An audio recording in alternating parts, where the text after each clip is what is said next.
वंदे मातरम के साथ विश्वासघात क्यों हुआ? वंदे मातरम के प्रति मुस्लिम लीग की विरोध की राजनीति तेज होती जा रही थी। मोहम्मद अली जिन्ना ने लखनऊ से 15 अक्टूबर 1937 को वंदे मातरम के विरुद्ध का नारा बुलंद किया। इसकी वजह क्या है? इसकी वजह क्या है? हम आज यहाँ ये बहस क्यों कर रहे हैं? हमारा राष्ट्रगीत है, इस पर क्या बहस हो सकती है? हम ये बहस यहाँ आज 2 वजहों से कर रहे हैं। पहला कि बंगाल का चुनाव आ रहा है, हमारे प्रधानमंत्री अपनी भूमिका निभाना चाहते हैं उसमें। നമ്മുടെ വിശ്വഗുരു ഇന്ന് പാർലമെന്റിൽ സംസാരിച്ച വിഡ്ഢിത്തങ്ങൾക്കൊക്കെ തക്കതായിട്ടുള്ള മറുപടി ഇന്ന് പാർലമെന്റിൽ നിന്ന് നമ്മുടെ പ്രിയങ്ക ഗാന്ധിയും അതുപോലെ തന്നെ മറ്റ് പ്രതിപക്ഷ നേതാക്കളും കൊടുത്തിട്ടുണ്ട്. ആകെ കൂടെ വാ തുറക്കുന്നത് ഇങ്ങനത്തെ മണ്ടത്തരങ്ങൾ പറയാൻ വേണ്ടി മാത്രമാണ് നമ്മുടെ പ്രധാനമന്ത്രി.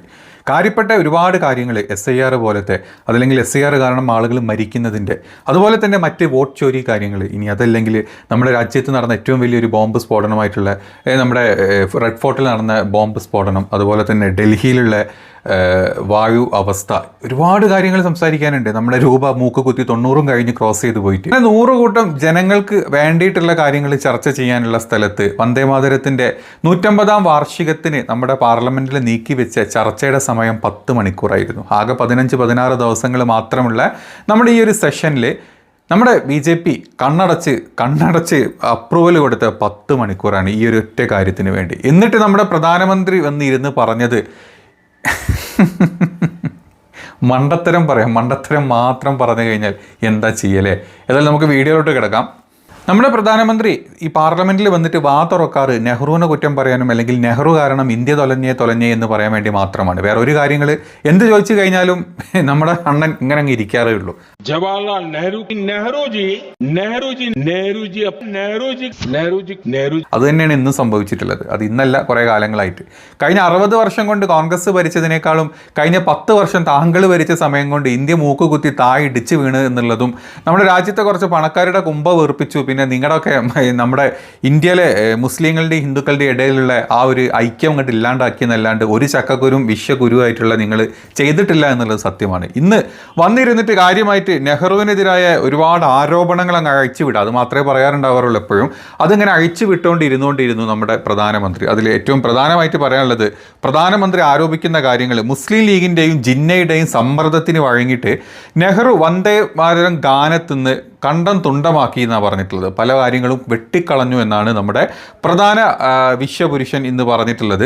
അതായത് അതിൻ്റെ പൂർണ്ണ രൂപം അംഗീകരിക്കാതിരിക്കുകയോ അതല്ലെങ്കിൽ അതിൽ നിന്ന് കുറേ ഭാഗങ്ങൾ കട്ട് ചെയ്തിട്ടുണ്ട്. ഈ വിട്ടുവീഴ്ച പിന്നീട് രാജ്യത്തിൻ്റെ വിഭജനത്തിന് പോലും കാരണമായി. ഈ പാട്ടിൻ്റെ കോംപ്രമൈസ് കാരണം അത് രാജ്യ വിഭജനത്തിന് പോലും കാരണമായി എന്നുള്ള ഏറ്റവും വലിയ ലോകമണ്ടത്തരമാണ് നമ്മുടെ പ്രധാന ചായക്കാരൻ ഇന്ന് പാർലമെന്റിൽ പറഞ്ഞിട്ടുള്ളത്. फिर कांग्रेस के तत्कालीन अध्यक्ष जवाहरलाल नेहरू को अपना सिंहासन डोलता दिखा। बजाय कि नेहरू जी मुस्लिम लीग के आधारहीन बयानों को तगड़ा जवाब देते, करारा जवाब देते, मुस्लिम लीग के बयानों की निंदा करते और वंदे मातरम के प्रति खुद की भी और कांग्रेस पार्टी की भी निष्ठा को प्रकट करते हैं, लेकिन उल्टा हुआ। वो ऐसा क्यों कर रहे वो तो पूछा ही नहीं, न जाना, लेकिन उन्होंने वंदे मातरम की ही पड़ताल शुरू कर दी. അപ്പം ഇതിനെതിരെ കോൺഗ്രസിൻ്റെ നേതാക്കൾ വ്യക്തമായിട്ടുള്ള മറുപടി അപ്പം തന്നെ കൊടുക്കുകയും ചെയ്തിട്ടുണ്ട് നമ്മുടെ പ്രധാനമന്ത്രിക്ക്. നമ്മൾ അതിലോട്ടാണ് കിടക്കാൻ പോകുന്നത്.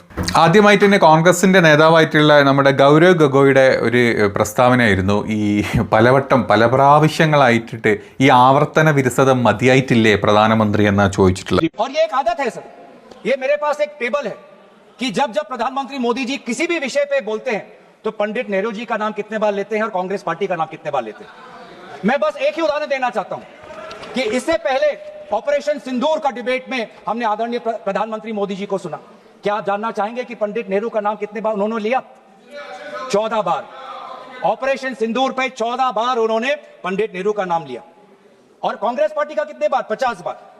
वैसे ही जब संविधान का 75th एनिवर्सरी मनाया जा रहा था तब 10 बार पंडित नेहरू जी का नाम लिया और 26 बार कांग्रेस पार्टी का.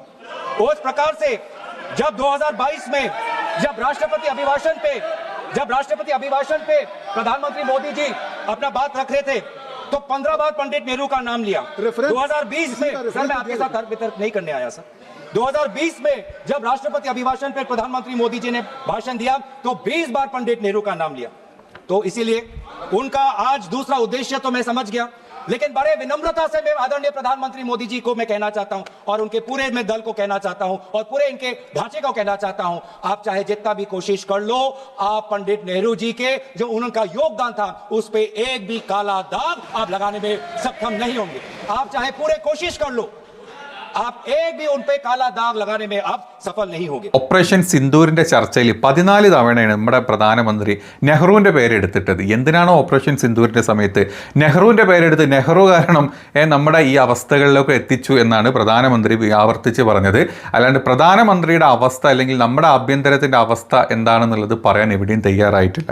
ഇനി അത് മാത്രമല്ല, ഈ നെഹ്റു ചെയ്ത കാര്യങ്ങൾക്കൊക്കെ രാഹുൽ ഗാന്ധി ഇന്ന് അല്ലെങ്കിൽ മാപ്പ് പറയണം എന്നാണ് നമ്മുടെ BJPയുടെ നേതാക്കൾ, നമ്മുടെ പ്രധാന വിശ്വഗുരു അടക്കം പറയുന്നത്. അങ്ങനെ നമ്മൾ ചരിത്രം പരിശോധിക്കുകയാണെങ്കിൽ ജിന്നയുമായി ചേർന്നിട്ട് ശ്യാമപ്രസാദ് മുഖർജി BJP അല്ലെങ്കിൽ സംഘപരിവാർ നേതാവ് 2 തവണയാണ് സിന്ധിലും അതുപോലെ ബംഗാളിലും സർക്കാർ രൂപീകരിച്ചത്. ഇതിന് BJPക്കാർ എന്ത് പറയും എന്നുള്ളത് തീർച്ചയായിട്ടും നമ്മുടെ ഈ പ്രധാനമന്ത്രിയും അല്ലെങ്കിൽ BJP നേതാക്കളും പറയേണ്ടത് അത്യാവശ്യമാണ്. ഇത് ഗൗരവ് ഗഗോയുടെ ഒരു ചോദ്യമായിരുന്നു.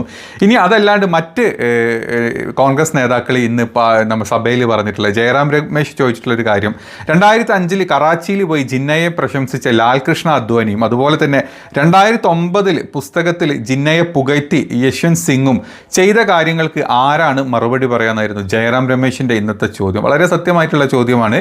അതുമാത്രമല്ല, RSS ചരിത്രത്തിലെ വൈരുദ്ധ്യങ്ങളെപ്പറ്റി നമുക്ക് സംസാരിക്കാം. അതായത് RSS ഇപ്പോൾ ഇത്രയും നെഹ്റുവിനെയും അല്ലെങ്കിൽ വന്ദേ മാതരത്തിനെയൊക്കെ എടുത്തിട്ട് വലിയ എന്തോ സംഭവമാണെന്ന് നമ്മുടെ പാർലമെൻറ്റിൽ ഇപ്പം ആർക്കും ഒരു ആവശ്യവും ഉപകാരമില്ല ചർച്ച ചെയ്യുന്ന സമയത്ത് യഥാർത്ഥത്തിൽ RSSൻ്റെ ചരിത്രമാണ് നമ്മൾ എടുക്കേണ്ടത്. ചരിത്രമില്ലാത്ത RSS ആണ് നമുക്കറിയാം. ഇനി ചരിത്രത്തിൽ ഇവന്മാർ ചെയ്തിട്ടുള്ള ചെറ്റത്തരങ്ങൾ എന്താണെന്നുള്ളതും കൂടെ നമുക്ക് നോക്കാം.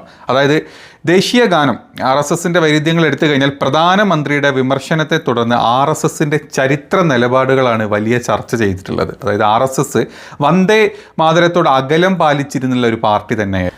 കാരണം RSS ഒരിക്കലും RSSൻ്റെ ഔദ്യോഗികമായ ഗാനമായിട്ട് വന്ദേ ഭാരതിനെ എടുത്തിട്ടില്ല. അപ്പോൾ ഇത്രയും വന്ദേ ഭാരതിനെ ചൊല്ലിയിട്ട് കണ്ണീരൊഴുക്കുന്ന നമ്മുടെ പ്രധാനമന്ത്രിയും ഈ പറഞ്ഞ പാർട്ടിയും BJP പാർട്ടിയും എന്തുകൊണ്ട് ഈ പറഞ്ഞ വന്ദേ മാതരം അവരുടെ അല്ലെങ്കിൽ അവരുടെ ഒഫീഷ്യൽ സോങ് ആയിട്ട് എടുക്കുന്നില്ല? പകരം അവരെടുത്തിട്ടുള്ളത് നമുക്കറിയാം, ഈ നമസ്തേ സദാ നമസ്തേ സദാ വത്സലേ മാതൃഭൂമി എന്ന് പറഞ്ഞ പാട്ടുണ്ടല്ലോ അല്ലേ, നല്ല പാട്ടാണ്, കേൾക്കാനൊക്കെ കേട്ടോ. ഈ പാട്ടാണ് അവരുടെ ഔദ്യോഗിക ഗാനമായിട്ട് എടുത്തിരിക്കുന്നത്. അപ്പം ഇത്രയും പൂങ്കണ്ണീര് ഒഴുക്കുന്നുണ്ടെങ്കിൽ അതങ്ങ് മാറ്റിയിട്ട് ഈ വന്ദേ മാതരം എടുത്തൂടെ എന്നാണ് ചില ആളുകൾ ചോദിച്ചിട്ടുള്ളത്. ഇനി അത് മാത്രമല്ല, RSSന് വന്ദേ മാതരത്തോട് എന്നും അകലം പാലിച്ചിട്ടുള്ള ഒരു പാർട്ടി തന്നെയാണ്. അതിനുള്ള കാരണം അത് കോൺഗ്രസുമായി ബന്ധപ്പെട്ട ഗാനമാണെന്നാണ് അവർ ഇത്രയും കാലം കരുതിയിട്ടുള്ളത്. ഇനി ദേശീയ പതാകയുടെ ത്രിവർണ്ണ പതാക വരെ മാറ്റി അതിന് പകരം RSSൻ്റെ കാവി കോണകം നമ്മുടെ ദേശീയ പതാക ആക്കണമെന്നും പറഞ്ഞ് നടക്കുന്ന ഇവന്മാർക്ക് ഏത് തരത്തിൽ ഏത് രാജ്യത്തിനോട് എന്ത് സ്നേഹമുള്ളത്? വെറും കപട രാജ്യസ്നേഹം കാണിച്ച് നടത്തുന്ന വെറും കുറേ എന്താ പറയുക വിശ്വാസം തലയിൽ മുത്ത ചാണകപ്പുഴുക്കൾ മാത്രമാണ് ഈ പാർട്ടിയിലുള്ളതെല്ലാം നമുക്ക് പലവട്ടം അറിയാം. കണ്ണിച്ചോരല്ലാത്ത ഹിന്ദു മുസ്ലിമിനെ തമ്മിൽ അടുപ്പിച്ച് മുന്നോട്ട് പോകുന്ന ഒരു പാർട്ടിയും ആ പാർട്ടിയുടെ കുറേ നേതാക്കളുമാണ് ഇപ്പം നമ്മുടെ രാജ്യം ഭരിക്കുന്നത്. സത്യമായിട്ടുള്ള കാര്യമില്ലത്. കാരണം ഇപ്പം RSS 50 വർഷത്തോളം നമ്മുടെ ദേശീയ പതാക അംഗീകരിച്ചിട്ടുണ്ടായിരുന്നില്ല. ഇനി ദേശീയ പതാക നാഗ്പൂരിൽ ആസ്ഥാനത്ത് ഉയർത്തിയതിനെക്കുറിച്ച് അതിനെതിരെ കേസ് കൊടുത്തിട്ടുള്ള ആൾക്കാരാണ് നമ്മുടെ RSS എന്ന് പറഞ്ഞിട്ടുള്ള ഈ ഒരു പാർട്ടി. അപ്പം അതുകൊണ്ട് അത് മാത്രമല്ല, ഇനി സ്വാതന്ത്ര്യ സമരത്തിനോട് ഇവരെടുത്തിട്ടുള്ള നിലപാട് എന്താ നമുക്ക് എല്ലാവർക്കും അറിയില്ല. 1942 ക്വിറ്റ് ഇന്ത്യ സമരത്തിൽ RSS എതിർത്ത് സുഭാഷ് ചന്ദ്രബോസിനെയും അതുപോലെ തന്നെ RSS നേതാക്കളും അന്ന് എതിർത്തിട്ടുണ്ടായിരുന്നു. ഇനി അത് മാത്രമല്ല, ഈ ഹിന്ദു മുസ്ലിം രണ്ട് രാഷ്ട്രത്തിലോട്ട് പോകണം, അതായത് 2 രാഷ്ട്രങ്ങളാണ്. അത് ജിന്നയുടെ ഈ പറഞ്ഞ ഈ ദ്വിരാഷ്ട്ര പ്രഖ്യാപനത്തോട് ഏറ്റവും അടുത്ത് നിൽക്കുന്നത് ചിന്താഗതി നമ്മുടെ നാട്ടിൽ അല്ലെങ്കിൽ നമ്മുടെ രാജ്യത്ത് ചരിത്രത്തിൽ കൊണ്ടുവന്ന ആൾ VD സവർക്കറിൻ്റെതായിരുന്നു. അതിനാൽ തന്നെ രാജ്യത്തിൻ്റെ വിഭജനത്തിനുള്ള ഉത്തരവാദി സവർക്കറോ അല്ലെങ്കിൽ RSSൻ്റെ ചിന്താഗതിയോ ഉള്ളവരല്ലേ എന്നുള്ള മറ്റൊരു ചോദ്യം ഈ പല ആൾക്കാരും കഴിഞ്ഞ കുറേ കാലങ്ങളായിട്ട് ഉന്നയിക്കുന്നുണ്ട്. ഇതൊരിക്കലും നെഹ്റുവിൻ്റെ അതല്ലെങ്കിൽ ഗാന്ധിജിയുടെ അല്ലെങ്കിൽ ഈ പറഞ്ഞ ആരുടെയും ആവശ്യമല്ലായിരുന്നു. ഇത് ഹിന്ദുരാഷ്ട്രം കൊണ്ടുവരണമെന്ന് ചിന്തിച്ചുകൊണ്ടിരുന്ന നമ്മുടെ സവർക്കറിൻ്റെയും RSS നേതാക്കളുടെയും അതുപോലെ തന്നെ ജിന്നയുടെയും താല്പര്യത്തിന് വിട്ടുകൊടുത്തിട്ടുള്ളൊരു കാര്യം മാത്രമാണ്. അല്ലാണ്ട് ഇതിൽ നെഹ്റുവിൻ്റെ പേരെടുത്തിട്ടുള്ള ഒരു അർത്ഥമില്ല എൻ്റെ പൊന്നു മോദിജി. ഇനി പ്രിയങ്ക ഗാന്ധി വ്യക്തമായിട്ട് ചില കാര്യങ്ങൾ പറഞ്ഞിട്ടുണ്ട് ഇന്നത്തെ പ്രസംഗത്തിൽ. इसकी वजह क्या है? इसकी वजह क्या है? हम आज यहाँ ये बहस क्यों कर रहे हैं? हमारा राष्ट्रगीत है, इस पर क्या बहस हो सकती है? हम ये बहस यहाँ आज दो वजहों से कर रहे हैं। पहला कि बंगाल का चुनाव आ रहा है, हमारे प्रधानमंत्री अपनी भूमिका निभाना चाहते हैं उसमें, और दूसरी वजह ये है, ये मकसद है, पुरानी मकसद इनकी अध्यक्ष महोदय, कि जिन्होंने स्वतंत्रता की लड़ाई लड़ी, जिन्होंने देश के लिए बड़ी बड़ी कुर्बानियां दी, उन पर सरकार नए आरोप लादने का मौका चाहती है, देश का ध्यान फिर से जनता के ज्वलंत मुद्दों से भटकाना चाहती है। यही एक मकसद है आपका मकसद है कि हम फिर से उसी अतीत में मंडराते रहें, उसी की അതായത് എല്ലാത്തിനും നെഹ്റുവിൻ്റെ പേരെടുത്തിടുക, അതല്ലെങ്കിൽ ഇങ്ങനത്തെ കാര്യങ്ങൾ എടുത്തിടുക. ഇതിൻ്റെ ഒരേ ഒരു ഉദ്ദേശമുള്ളൂ, പാർലമെൻറ്റിൽ ഒരിക്കൽ പോലും ജനങ്ങൾക്ക് ആവശ്യമായിട്ടുള്ള ഒരു കാര്യങ്ങളും ചർച്ചയിൽ കൊണ്ടുവന്നു കഴിഞ്ഞാൽ പ്രധാനമന്ത്രി മൂക്ക് മുറിച്ച് ഓടേണ്ടി വരും എന്നുള്ള അവസ്ഥ വരും. അതായത് മൂക്കില്ല രാജ്യത്തെ മുറിമൂക്കൻ രാജാവാണ് നമ്മുടെ പ്രധാനമന്ത്രി. ഇപ്പം ആ പ്രധാനമന്ത്രി പറയുന്ന വിഡ്ഢിത്തരങ്ങൾക്ക് കൈയടിച്ചുകൊണ്ടിരിക്കുന്ന സംഘപരിവാണങ്ങളുമാണ് നമ്മുടെ ചുറ്റും ഉള്ളത്.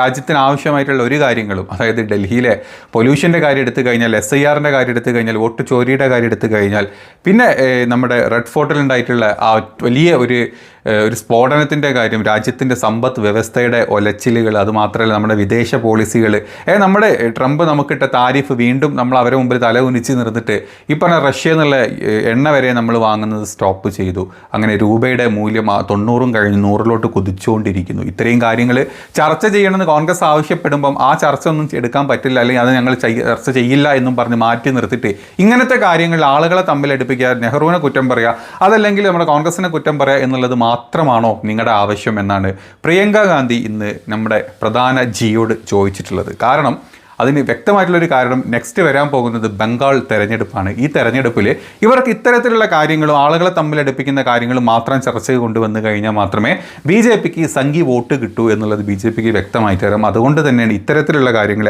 ആക്റ്റീവാക്കി വെക്കാനുള്ള മറ്റൊരു റീസൺ. മാത്രമല്ല, വന്ദേമാതരം രചിച്ചിട്ടുള്ള നമ്മുടെ ബൈക്കിം ചന്ദ്ര ചാറ്റർജി ബംഗാൾ പശ്ചാത്തലത്തിൽ നിന്നാണ് എന്നുള്ളത് എല്ലാവർക്കും അറിയാം. അതുതന്നെ ഈ ബംഗാളിൻ്റെ ഈ വരുന്ന എന്താ പറയുക ഇലക്ഷനിലോട്ട് ഇങ്ങനത്തെ കാര്യങ്ങൾ, വന്ദേഭാരതിൻ്റെ കാര്യങ്ങൾ, വന്ദേഭാരതം നമ്മുടെ കോൺഗ്രസ്സുകാർ വെട്ടിമുറിച്ചു, നെഹ്റു വെട്ടിമുറിച്ചു, അതാണ് ഇതാണെന്നും പറഞ്ഞ് ഇത്തരത്തിലുള്ള ആർക്കും ഒരു ഉപയോഗമില്ലാത്ത ചർച്ചകൾ എടുത്തു വെക്കാനാണ് എപ്പോഴും BJP ശ്രമിച്ചിട്ടുള്ളത് എന്നാണ് നമ്മുടെ പ്രിയങ്ക ഗാന്ധി ഇന്ന് സഭയിൽ പറഞ്ഞിട്ടുള്ളത്. ഇങ്ങനെ ഒരു കാര്യമില്ലാത്ത കാര്യങ്ങൾക്ക് വന്ന് സംസാരിച്ച് പോകാനുള്ള ഏതോ പണ്ടെന്നോ കണ്ടിട്ടുള്ള എപ്പോഴെങ്കിലൊക്കെ ഇന്ത്യയിൽ കണ്ടുവരുന്ന എപ്പോഴെങ്കിലൊക്കെ വല്ല ടെലിപ്രോംപ്റ്ററും വെച്ച് വാതുറക്കുന്ന ഒരു വിശ്വഗുരു ചക്കഗുരു മാത്രമായി നമ്മുടെ പ്രധാനമന്ത്രി മാറിയിട്ടുണ്ട്.